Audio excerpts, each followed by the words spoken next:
kali ini bukan hanya model car biasa.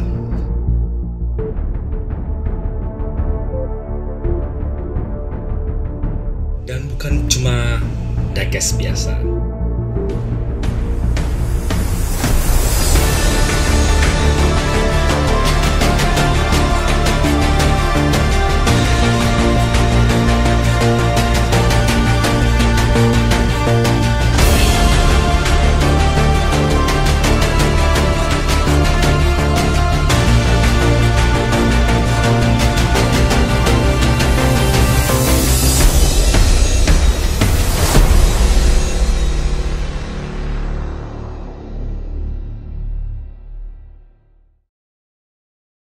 Item ini sangat spesial banget karena bukan hanya ultra premium, bukan hanya mobil yang fancy atau keren banget, tapi juga bersejarah.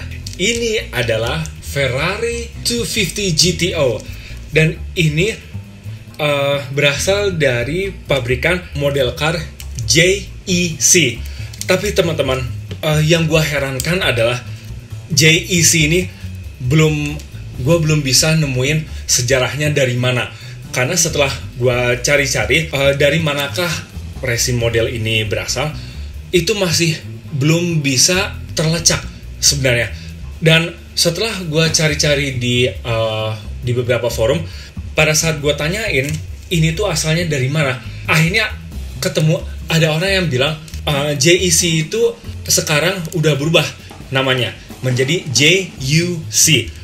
Tapi masih belum bisa di tracking ini JUC itu asalnya dari mana, pabrikan dari negara mana. Tapi yang jelas model car ini tingkat kedetailannya menurut gua kalau misalnya dilihat dari jauh ini sedetail PGM model.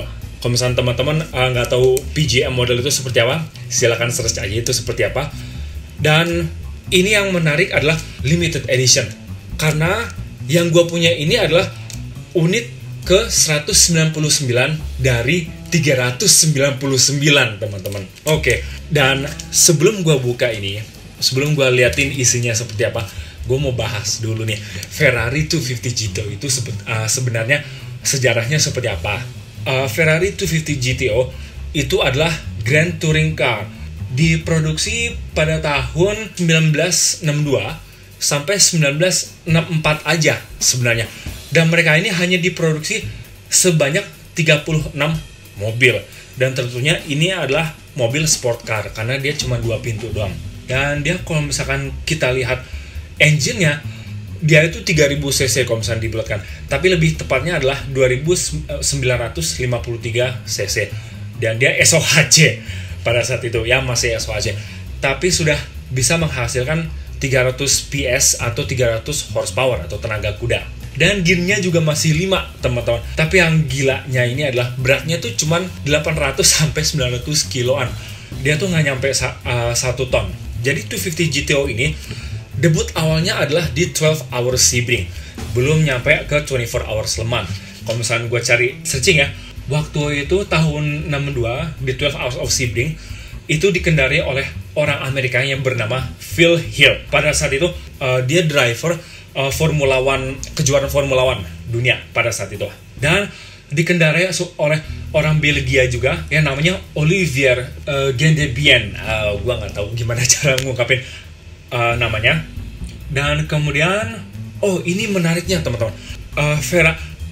Ferrari berhasil memenangkan FIA International Championship for GT Manufacturers di tahun 62, 63, dan 64. Dan kemudian, pokoknya di ketiga tahun itu, Ferrari 250 GTO memenangkan balapan-balapan itu.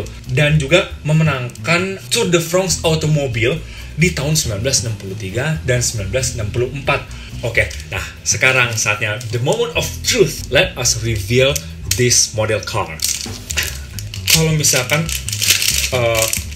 teman-teman bisa bantu gua, tolong cariin informasi tentang model car pabrikan JEC ini ya, karena sejauh ini gua masih belum tahu JEC atau JUC yang sekarang ya, JUC itu pabrikan mana gua nggak tahu. Oh my god, teman-teman, ini gokil banget. Kalau misalnya kita lihat dari packaging ya, dia simple banget sebenarnya. Dia nggak terlalu banyak tulisan atau informasi. Dan ini masalahnya teman-teman. Tapi dia tulisannya China, mungkin dari China atau dari Hong Kong, gue nggak tahu. Dan dia di belakangnya bener-bener kosong. Ini bungkusnya kosong, nggak ada apa-apa. Dan ini akriliknya teman-teman, sangat elegan banget. Dan teman-teman bisa lihat di sini ada tulisan 250 GTO Limited Edition 199 of 399. Berarti hanya ada 399 unit yang diproduksi di dunia. Level detailnya sangat gila banget. Ini menurut gua, kalau misalkan dari jauh ya teman-teman, begini aja, dia level detailnya itu melebihi tingkat detail dari Tomica Limited yang gue punya ini teman-teman, Mazda 787B yang gue punya ini teman-teman. Dia level detailnya sangat detail kalau misalkan gue lihat dari jauh. Kalau misalkan gue bandingkan dengan aslinya, dia sesuai banget dengan model aslinya. Dia ini sama sekali nggak ada kaca spion, dan juga knalpotnya kanan kiri ya, karena dia sebenarnya mesinnya inline 12 silinder. Dan kemudian ada beberapa varian.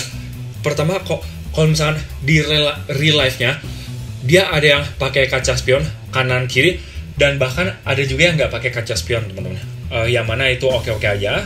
Dan kalau misalkan kita bisa lihat di dalam mesinnya, di interiornya, dia detail banget. Joknya dan setirnya itu semua diwarnai, dan dari luar pun kelihatan ada seat beltnya teman-teman. Dan ini sayang banget, kap mesinnya nggak bisa dibuka dan pintunya nggak bisa dibuka teman-teman.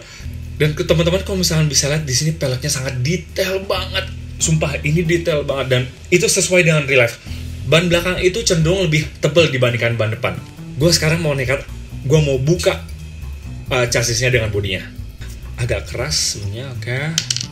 Dan teman-teman harus ingat, teman-teman harus pakai obeng yang ada magnetnya, biar bautnya nggak kemana-mana. Kemudian taruh di tempat yang kalian inginkan. Oke, ini dia. Jadi harus agak sedikit dicongkel ya teman-teman ya. Oh my god, teman-teman. Tingkat kedetailnya, dia full plastik, bodinya full plastik semua. Dan kalau misalkan dilihat di sini di joknya, gue suka banget warna joknya. Itu dia warna biru, dan dia ada semacam stiker atau seatbelt. Kemudian persnelingnya juga lengkap, dan kita bisa lihat dashboardnya di bagian bawah ya. Ini gila sih, gue sangat lumayan terkejut dengan model car ini teman-teman. Sekiranya itu aja review dari gue soal Ferrari 250 GTO keluaran dari pabrikan JEC, atau sekarang yang dikenal dengan JUC.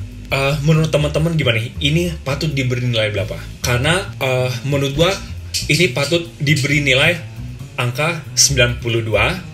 Sama seperti Mazda 787B yang gue punya ini. Karena meskipun dia bodinya full plastik, tapi secara keseluruhan itu tingkat kedetailannya gila banget. Dan dia tidak ada cacat. Kemudian interiornya pun itu sangat detail.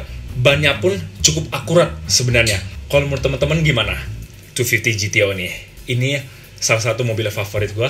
Tapi tetap yang memenangkan hati gue itu adalah Mazda 787B yang gue punya ini. Oke, sekiranya cukup begitu aja dari gue. Kalau misalnya teman-teman punya rekomendasi soal diecast atau model car, atau mungkin model kit yang menurut gue harus gue review, atau model kit yang harus gue rakit, jangan lupa komen, dan yang pasti like and subscribe. Bantu gue untuk melanjutkan lagi channel YouTube ini.